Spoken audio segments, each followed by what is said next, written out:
Toda ciencia, para serlo, necesita una cosa fundamental, un objeto de estudio que sea claro y definido. Pero para la lingüística, encontrar ese objeto, digamos que fue toda una odisea. Hoy vamos a meternos de lleno en cómo Ferdinand de Saussure se propuso la tarea, casi titánica, de convertir el estudio del lenguaje en una ciencia de verdad, dándole por fin un objeto de estudio propio. Muy bien, pues este va a ser nuestro recorrido para entender a Saussure. Primero, vamos a ver el tremendo lío que era el lenguaje. Después, la genial solución que propuso para poner orden. Veremos cómo aisló su objeto de estudio, la lengua, y dónde la situó exactamente. Luego, la diferencia clave entre la lengua y el habla. Y para terminar, por qué todo esto supuso una auténtica revolución. Para empezar, es crucial que entendamos el desafío al que se enfrentaba Saussure.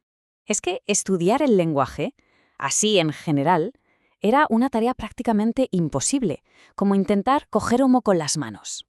La pregunta parece de lo más simple, ¿verdad? Pero su enorme complejidad era el gran muro contra el que se chocaba la ciencia de la época. A ver, ¿por dónde empiezas a estudiar algo que parece abarcarlo absolutamente todo?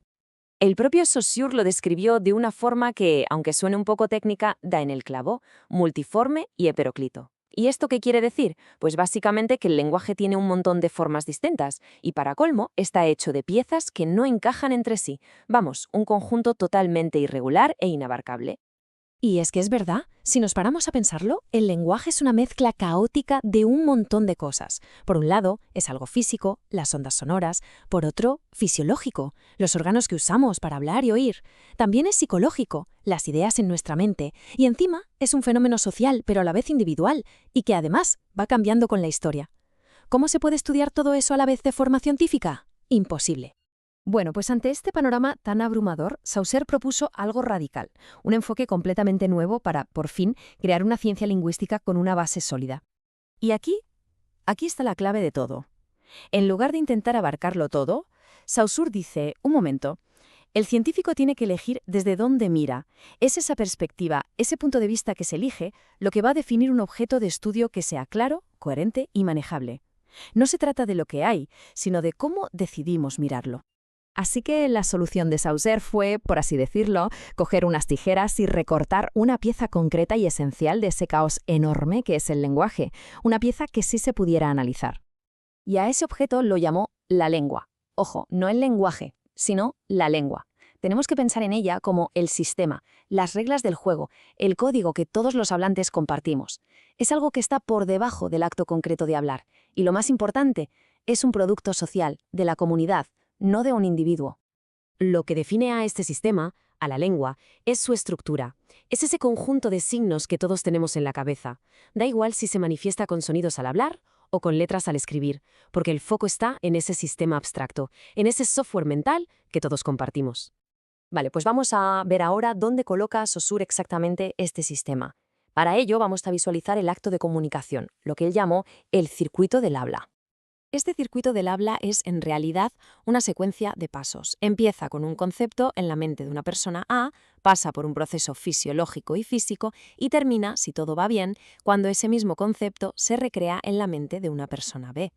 Saussure, como buen científico, lo descompone todo en partes bien diferenciadas. Por un lado está la parte puramente psíquica, lo que pasa en el cerebro. Por otro, la fisiológica, que es cuando el cuerpo se pone en marcha para hablar u oír. Y por último, la parte física, las ondas sonoras viajando por el aire.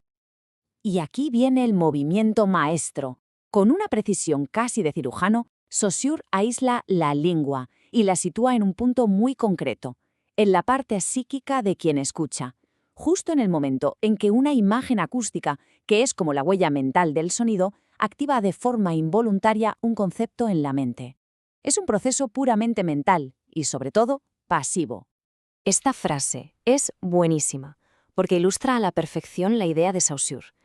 La lengua es como un tesoro social compartido. No es algo que pertenezca a una sola persona, sino que es como una especie de cuenta bancaria común, que se va llenando con el uso del habla de todos los miembros de la comunidad. Y claro, al localizar la lengua en un sitio tan concreto, Saussure puede hacer una distinción que es sencillamente fundamental, la distinción entre el sistema y el uso que se hace de él. Y así, por un lado, tenemos la lengua, el sistema social, el código que está en la mente colectiva de una comunidad. Y por el otro tenemos el habla, que es el acto concreto e individual de cada persona al usar ese sistema en un momento dado. Saussure lo deja clarísimo. El sistema, la lengua, es lo esencial. Es algo que, por así decirlo, absorbemos de forma pasiva solo por estar expuestos a ella. Sin embargo, el habla es un acto activo, voluntario.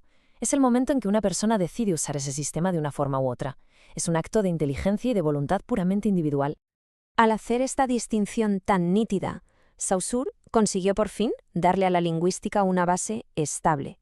Le dio, por primera vez, un objeto de estudio propio y bien definido. Y este objeto, la lengua, tenía todas las características necesarias. Era coherente, se podía estudiar de forma aislada, era homogéneo, porque era puramente psíquico, y sobre todo era una realidad social, no individual. Ya no hacía falta mezclar la física, la fisiología o la psicología individual para estudiarlo.